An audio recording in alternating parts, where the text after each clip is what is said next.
Um, I just wanted to come on here and read the 12 steps again because I don't know.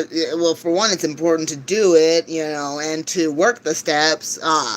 And for two, I'm feeling kind of agitated, so I feel like it's important just to read them. It helps me to, realize why I got clean and sober and why I want to stay clean and sober. And also, I was reading some very agitating stuff on Facebook that kind of got to me, and I'm trying to, let it go. And it's not even about me. It just had to do with a woman. She was talking about how her son cries himself to sleep every night because he's being bullied at school. And that's one of those things that just, it really gets to me because you all already know that I was bullied in school all the way from, first grade through 12th grade. And, like I said, what really gets me is, it's like, okay, so if you're going to be bullying someone, harassing them, and calling them ugly, at least make sure you're better looking than the person you're calling ugly. And that's how it was, too. You have these ridiculously goofy-looking people gonna go coming up to me telling me I'm ugly, ugly, ugly, and worthless, and I'll never amount to anything, and how nobody will ever want me. You know what I mean? Just some of the asinine things, that come out of people's mouths. It just staggers me. But, oh yeah, my phone's acting up. But, I feel like, it's getting a little bit better. Like I said, healing takes time, and I still do get triggered, from time to time, hearing that people are having to go through something they shouldn't even have to go through. Because parents should teach their kids to mind their own business and show respect to everybody, you know what I mean? Show respect to people and treat people the way you want to be treated. Be nice to everyone. Show everybody respect. I mean, how hard is that? Unless there's something wrong with you and you feel the need to be horrible. But like they say, hurt people hurt people. Misery loves company. That's just how it is. If people see that you're doing good or that you're happy, they'll do whatever they can to make sure you're not happy anymore.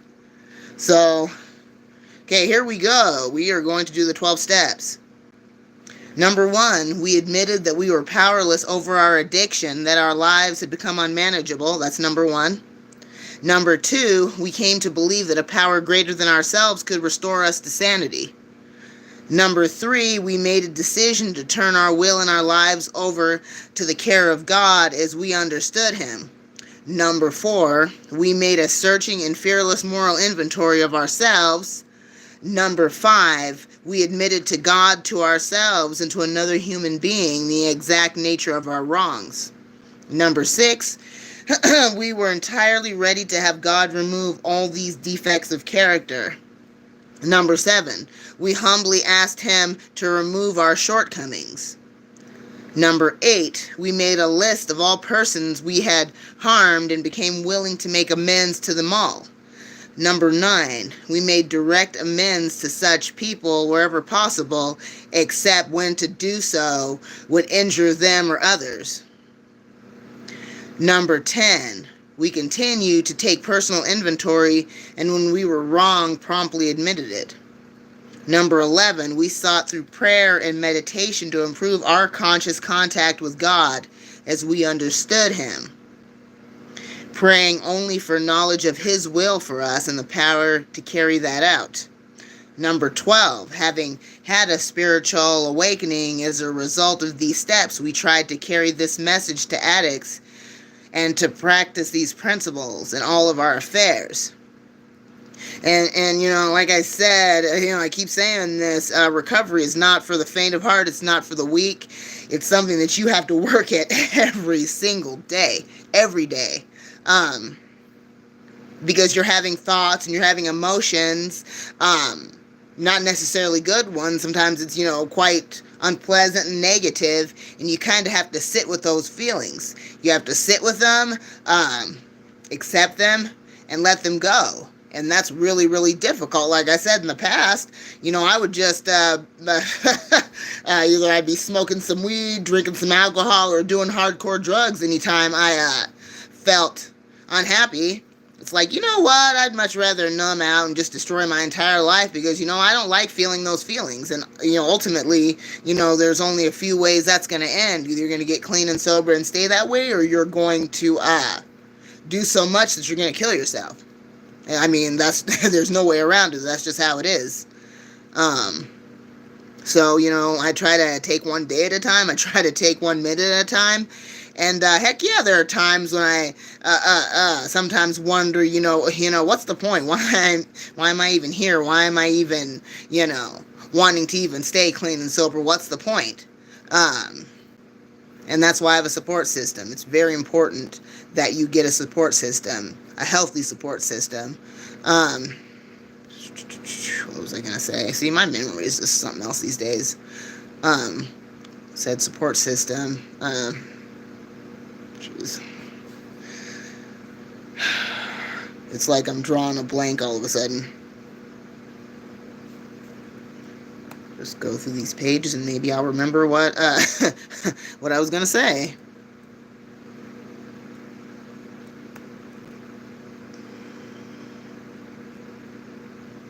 Yeah, you have to have people in your corner, or, have your tribe, people who are going to hold you accountable. You have to have accountability, 100% accountability. That's what I was going to say. Because if you're not being held accountable, you're going to go back down that road you went down before. And it led you to nothing but, badness. Yeah, it's very important. Like I said, where I live now, we have the random UAs. At least once a month. And that's a big deal. That's total accountability. That's extremely important. Yeah.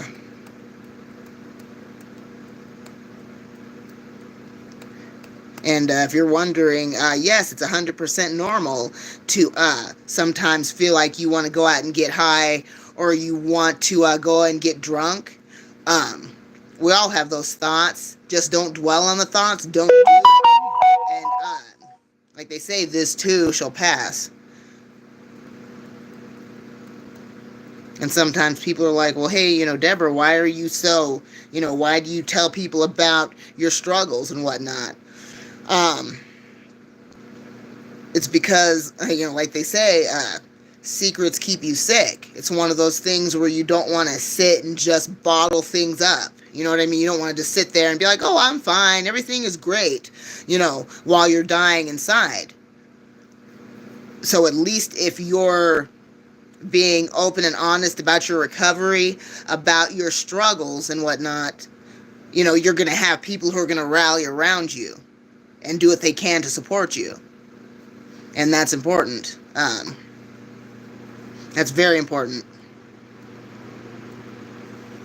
Now, would I ever, be a sponsor for somebody else? I mean, not currently, no. And, let's see, March, April, okay. So, May 11th, I will have been clean and sober from everything for 6 years. So, no heroin, no meth, no marijuana, no alcohol. And as for cigarettes, I've been free from those, let's see. Okay, I've been free from cigarettes for 5 years and 4 months. And like I said, that was the the one vice of mine that I had the hardest time quitting. That was crazy. I think drugs are hard to quit. Try quitting cigarettes when you were smoking 2 packs a day for, years. It's a nightmare. Let's see, number 1, addiction is not freedom. Number 2, addiction is not personal growth. Number 3, addiction is not goodwill. Let's see. Addiction is not a way of life. That's number 4. But some people, and that's another thing that I never understood, is how people can be functioning addicts. For me, functioning and addict, those words, they don't go together at all. But some people are able to pull it off. They're able to be doing all kinds of drugs and still live a normal life, work a 9-to-5 job, have a relatively decent married life or relationships and be pretty good with their kids. I don't know how they do it, but yeah, it's just bizarre to me. I don't, that does not compute. That kind of makes my brain feel like it's gonna short circuit. I don't get that at all.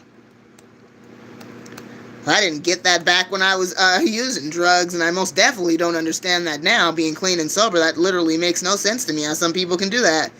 But it is true that we are all wired differently. Drugs and alcohol affect us all differently.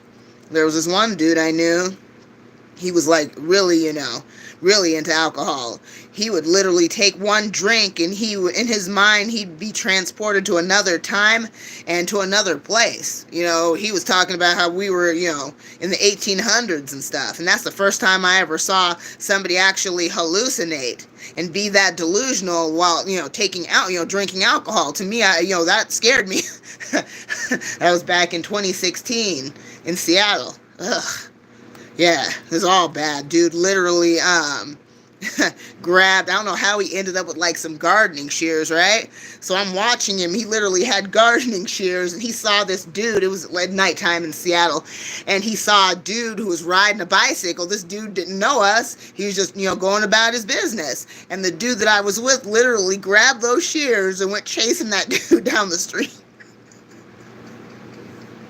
And it's like, oh my gosh, this cannot be real. But yeah, he was really trying to hurt this guy.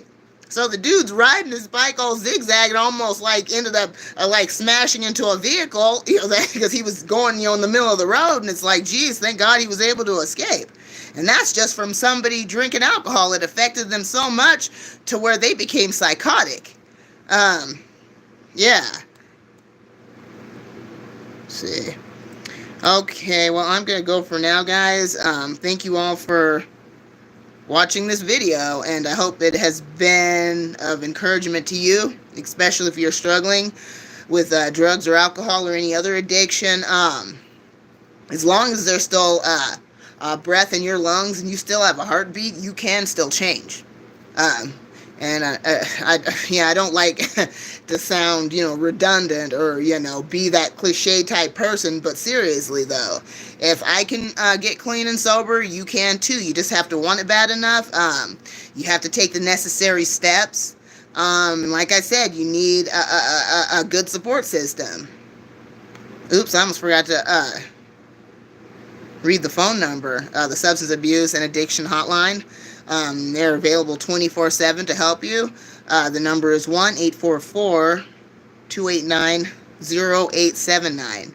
That's 1-844-289-0879. And whatever you do when you're in early recovery, and I know it's going to be hard, but please, please, please forgive yourself for the things that you've done. Now, I can't guarantee that other people will forgive you for things you've done to them. I can't guarantee that at all. But in order to heal, you're going to have to start with yourself. You're going to have to be able to forgive yourself. And I was talking to some friends earlier today, and I let them know that I still haven't forgiven myself, and that's something that you don't want in your head. You don't want to be fixated on that. You want to fixate on positivity and that you can change and that life can get better. Yeah. Okay, once again, that number is 1-844-289-0879. 1-844-289-0879. And if you haven't subscribed to this channel, please do. My goal is 1,000 subscribers by the end of June. Yeah, please just like the heck out of all my videos and share them too.